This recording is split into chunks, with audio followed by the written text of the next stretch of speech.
Russia and China on U.S. presidential election, coronavirus update, Illinois murder case resurfaced. Good evening, the time is 4:24. It is Wednesday, November 11th, and this is Courtney Conroy bringing you your WCCN Hourly News Update. This hour's message is brought to you by our sponsors at Screamin' Sicilian, the boldest pizza in the freezer section. For news around the globe, China and Russia held off on congratulating U.S. President-elect Joe Biden on Monday. Beijing said it would follow usual custom in its response, and the Kremlin noting Donald Trump's vow to pursue legal changes. Biden got enough states to win the presidency on Saturday and has begun making plans for when he takes office in January. Trump has not conceded defeat and plans rallies to build support for legal changes. Elsewhere in Peru, Peru's Congress ousted President Martin Vizcarra on Monday in an impeachment vote over corruption allegations, prompting immediate tensions in the Andean nation. Vizcarra said he would accept the Congress vote, not take any legal action, and leave the presidential palace. Head of Congress Manuel Merino is expected to assume the presidency on Tuesday and will remain in office until the end of July 2021. Heading back to the states and our capital, U.S. Health Secretary Alex Azar said on Tuesday that the pharmaceutical company Pfizer Inc. submitted its COVID-19 vaccine to health regulators as quickly as expected. The U.S. government now expects to begin vaccinating Americans in December. Pfizer on Monday said that the vaccine it has been developing with BioNTech was 90% effective against COVID-19. It expects safety data next week that it needs in order to submit an application for emergency use of authorization. For more news in our nation, Tropical Storm Ida unleashed torrential rain on South Florida overnight after making landfall in the Keys, flooding roads and residential neighborhoods, and knocking out power for thousands as it moved back over the Gulf of Mexico. Ida, which was located 140 miles southwest of the Dry Tortugas, was expected to slow down and strengthen Monday night into Tuesday. Hitting closer to home in Des Plaines, Ronald Kilner, the former Des Plaines man convicted of the 1988 murder for hire of a Palatine Township woman, will remain in prison while he waits for a judge to rule on his attorney's motion for a new trial.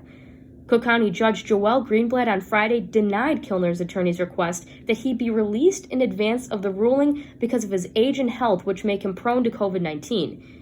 Mr. Kleiner should not die in prison for something he didn't do, said Tara Thompson, who acknowledged to Greenblatt that the relief Kilner seeks is extraordinary, coming as it does before the court has ruled on Kilner's motion for a new trial. And in the Windy City, a former commissioner of the Chicago Department of Public Health has been named to President-elect Joe Biden's new COVID-19 task force. Dr. Julie Morita grew up in Chicago and still lives in Edgewater.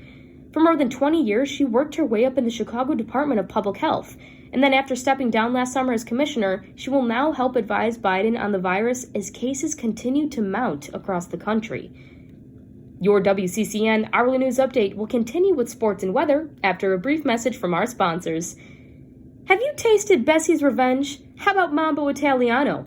Well, there's a new guy in the frozen foods aisle, and he's not messing around.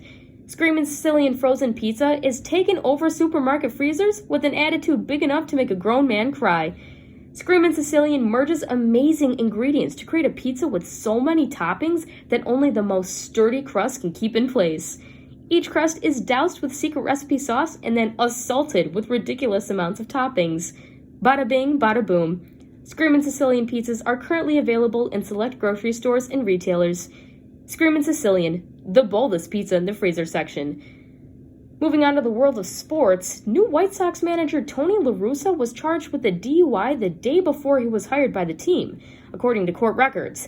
The alleged incident happened on February 24th in the Phoenix area and was filed on October 28th, the day before the White Sox hired the 76-year-old.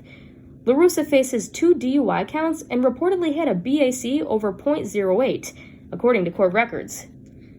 Now for your local WCCN Hourly News weather forecast for this week. Today we're going to see some gorgeous weather heading into the mid-70s, but later in the evening we're going to see some light showers, so be sure to grab a raincoat.